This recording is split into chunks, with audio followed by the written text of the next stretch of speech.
BSc part second. आपको इससे पहले आप हिट्रॉफ विधि द्वारा सिल्वर आयंस तथा नाइट्रेट आयंस का अभिगमनांक ज्ञात करना बताया था। अब आज आपको ये बताना है कि यदि इलेक्ट्रोड विद्युत अपघटन के किसी एक उत्पाद से अभिक्रिया करते हैं, यदि हम सिल्वर इलेक्ट्रोड के मध्य सिल्वर नाइट्रेट विलयन का विद्युत अपघटन कराते हैं तो सिल्वर आयन का एनोड से कैथोड की ओर गमन के कारण एनोड के चारों ओर सिल्वर नाइट्रेट की सांद्रता में कमी होनी चाहिए, परंतु एनोड के चारों ओर सिल्वर नाइट्रेट की सांद्रता में वृद्धि पाई जाती है। इसका कारण है कि कैथोड से आने वाले नाइट्रेट आयन एनोड पर अनावेशित होकर सिल्वर इलेक्ट्रोड से क्रिया करके AgNO3 बना देते हैं। NO3 minus plus silver electrode AgNO3 और इलेक्ट्रॉन बाहर आ जाता है।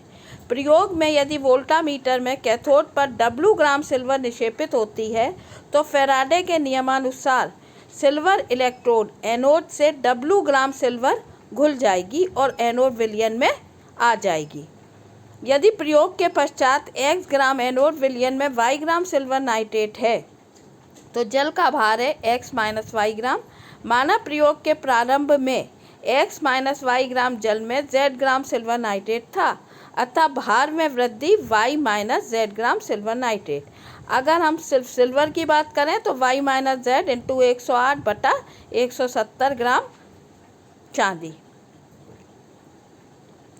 तो ये बराबर होता है स्मॉल W ग्राम के। यदि एनोड से चांदी के आयनों का अभिगमन ना हुआ होता तो यह वृद्धि कैपिटल W ग्राम के बराबर होती, लेकिन वास्तविक वृद्धि स्मॉल W ग्राम है। अतः सिल्वर आयनों के अभिगमन के फलस्वरूप एनोड के चारों ओर सांद्रता में कमी Z बराबर है कैपिटल W माइनस W ग्राम। और अगर सिल्वर आयन के अभिगमनांक की बात करें तो N सिल्वर आयन अभिगमनांक बराबर होता है एनोड के चारों ओर सांद्रता में कमी डिवाइडेड बाय कूलोमीटर में निक्षेपित धातु की मात्रा। अतः इसका सूत्र होगा NAg plus ion is equal to W capital minus small w divided by capital W। और नाइट्रेट आयन का अभिगमनांक होता है 1 माइनस सिल्वर आयन का अभिगमनांक, अतः ये बराबर होगा स्मॉल w बाई W। तो एक ही हिट्रॉफ की विधि में दो है। यदि हम प्लैटिनम इलेक्ट्रोड्स के बीच में विद्युत अपघटन कराते हैं तो इसका सूत्र होता है अभिगमनांक का सिल्वर आयन का W बाई W और नाइट्रेट का होता है capital W minus W divided by small w। परंतु यदि हम सिल्वर इलेक्ट्रोड्स का उपयोग करते हैं तो ये सूत्र में परिवर्तन हो जाता है। इसमें सिल्वर आयन का अभिगमनांक हो जाता है फिर W capital W minus small w divided bye W और नाइट्रेट आयन का सूत्र हो जाता है small w divided bye W। अब हिट्रॉफ की विधि में दो मुख्य दोष हैं। एक तो यह है कि हम बहुत कम एम्पियर की विद्युत धारा और 2 से 3 घंटे तक प्रवाहित करते हैं, तो यह प्रयोग में समय बहुत अधिक लगता है। दूसरा इसका दोष है कि चाहे हम कितना भी मध्य कक्ष को, कैथोड कक्ष को और एनोड कक्ष को अलग अलग रखें, परंतु फिर भी विसरण और संवहन के कारण विलयन जो हैं आपस में कुछ मात्रा में मिल जाते हैं। तो अब इसकी एक दूसरी विधि है जिसे हम कहते हैं चल सीमा विधि या मूविंग बाउंड्री मेथड। अब ये भी आपको हम बता रहे हैं कि मूविंग बाउंड्री मेथड जो है लेच ने प्रतिपादित की थी और इसमें थोड़ा बेंथम ने सुधार किया था, इसलिए इसे हम लेच और बेंथम की विधि भी कहते हैं। इसका सिद्धांत है कि जिस विद्युत अपघट्य का अभिगमनांक ज्ञात करना होता है उसे हम मुख्य विद्युत अपघट्य के रूप में लेते हैं और मुख्य विद्युत अपघट्य के साथ हम एक विद्युत अपघट्य और लेते हैं जिसे हम सूचक विद्युत अपघट्य कहते हैं। यहाँ पर हमने HCl का उदाहरण दिया है, तो HCl जो है वो मुख्य विद्युत अपघट्य है। अब HCl के साथ सूचक विद्युत अपघट्य का चयन करते समय हमें दो बातों का विशेष ध्यान रखना पड़ता है। पहला तो यह है कि सूचक विद्युत अपघट्य के धनायन का वेग मुख्य विद्युत अपघट्य के धनायन से कम हो, और दूसरा यह है कि मुख्य तथा सूचक विद्युत अपघट्य के जो ऋणायन हैं वो समान हो, कॉमन हो।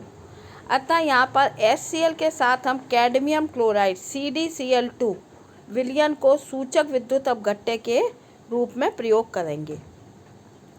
कैडमियम आयन की गति Cd2 प्लस आयन की गति हाइड्रोजन आयन की गति से बहुत कम होती है।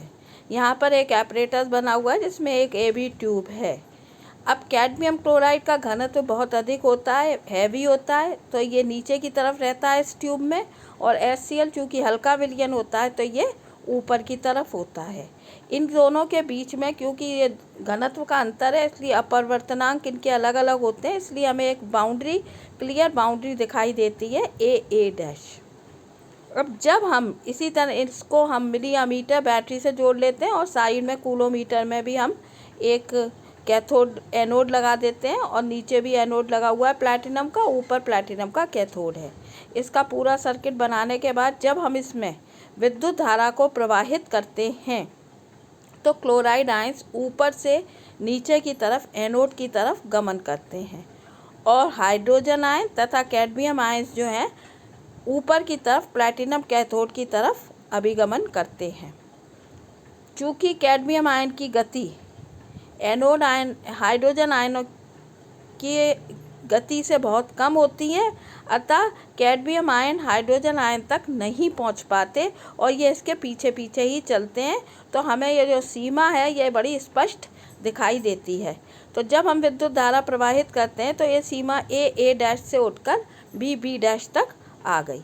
ये विस्थापन यदि L सेंटीमीटर है तो अब इसमें हम बताएंगे कि इसका जो ट्यूब है इसका यदि अनुप्रस्थ काट का क्षेत्रफल A वर्ग सेंटीमीटर हो तो सीमा द्वारा हटाया गया आयतन होगा L × A सेंटीमीटर क्यूब। यदि HCl विलयन की सांद्रता C ग्राम तुल्यांक प्रति लीटर हो तो कैथोड की ओर जाने वाले हाइड्रोजन आयन के ग्राम तुल्यांकों की संख्या होगी LAC/1000। यदि हम जानते हैं कि यदि 1 ग्राम तुल्यांक हाइड्रोजन आयन 1 फैराडे विद्युत धारा को ले जाते हैं, अतः हाइड्रोजन आयन द्वारा ले जाई गई कुल विद्युत धारा की मात्रा बराबर है LAC/1000 फैराडे। प्रवाहित की गई कुल विद्युत धारा की मात्रा है Q कूलम। अगर इसे हम फैराडे में परिवर्तित करते हैं तो ये बराबर होगी Q/F फैराडे। आपको परिभाषा के अनुसार मालूम है कि हाइड्रोजन आयन का विगमनांक होगा हाइड्रोजन आयन द्वारा ले जाई गई विद्युत धारा की मात्रा डिवाइडेड बाय संपूर्ण विद्युत धारा। तो इसमें अगर यदि मान रखे जाएं तो ये बराबर है LAC/1000 whole divided by Q/F।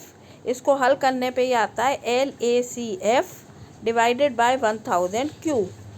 तो हाइड्रोजन आयन का विगमनांक है LAC फैराडे होता है 96500 नंबर डिवाइडेड बाय 1000 Q, और ये फाइनली हाइड्रोजन आयन का जो अभिगमनांक का सूत्र है ये बराबर होगा 96.5 L विस्थापन A अनुप्रस्थ काट का क्षेत्रफल इंटू C हाइड्रोजन आयन की चालक की तुल्यांक की सांद्रता तुल्यांक प्रति लीटर में डिवाइडेड बाय Q विद्युत धारा का आवेश। और इसके साथ ये चल सीमा विधि खत्म होती है। नेक्स्ट टर्न पर आपको बताएंगे दुर्बल विद्युत अपघट्यों के सिद्धांत। Thank you.